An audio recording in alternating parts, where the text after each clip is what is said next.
A Super Bowl ad presented Jesus as loving and inclusive, but there's more to the campaign than meets the eye. Who's behind the ads, and what are their goals?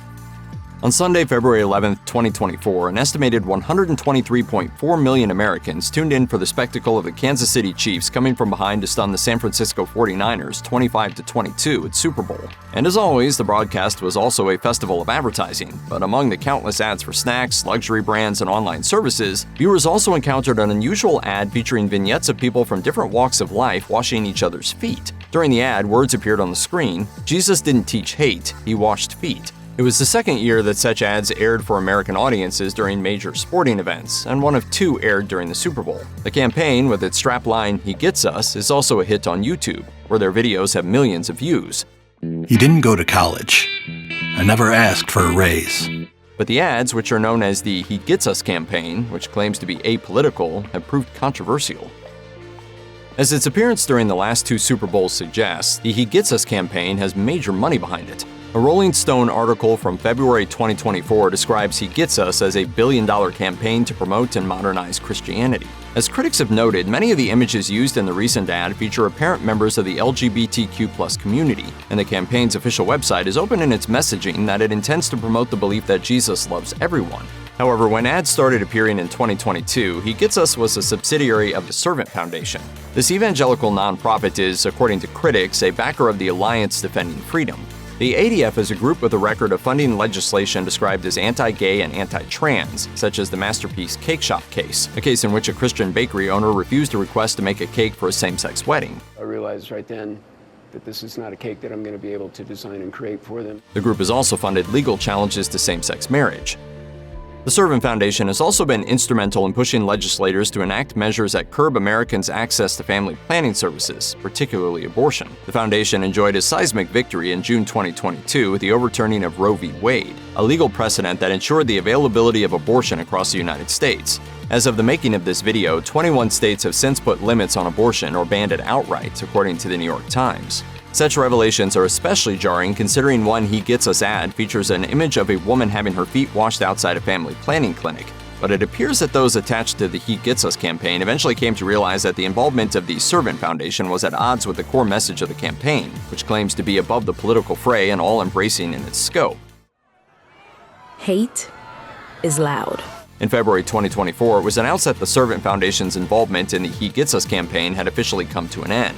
Instead, it passed to a new charity, Come Near, according to the Associated Press. The exceptionally well-funded He Gets Us campaign is backed by a bevy of wealthy donors, many of whom have chosen to remain anonymous. One prominent family that has been open about their involvement in funding the blockbuster Christian ads, however, is the Greens, the billionaire owners of the Hobby Lobby arts and crafts retail chain. The patriarch of the family, David Green, who is believed to have a personal net worth of around $14 billion, has spoken publicly about his support of the campaign, echoing its central messages. As he told political commentator Glenn Beck in 2022, "You're going to see it at the Super Bowl. He gets us. We're wanting to say we, being a lot of different people, that he gets us. He understands all of us. He loves who we hate." And so I think we have to let the public know and create a movement, really. But while the He Gets Us campaign suggests overtly that it is premised on the belief that Christians ought to react charitably to everyone regardless of their background or beliefs, Green has been criticized for thrusting his evangelical values on his own employees. In 2012, Hobby Lobby launched legal action against the Affordable Care Act, which ensured access to the morning after pill, claiming that it constituted a form of abortion according to State Impact Oklahoma. The Green family also has another outlet for their Christian beliefs, the Museum of the Bible, a $500 million Washington, D.C. complex designed to offer visitors the ultimate experience of the book, which remains a cornerstone of Western civilization.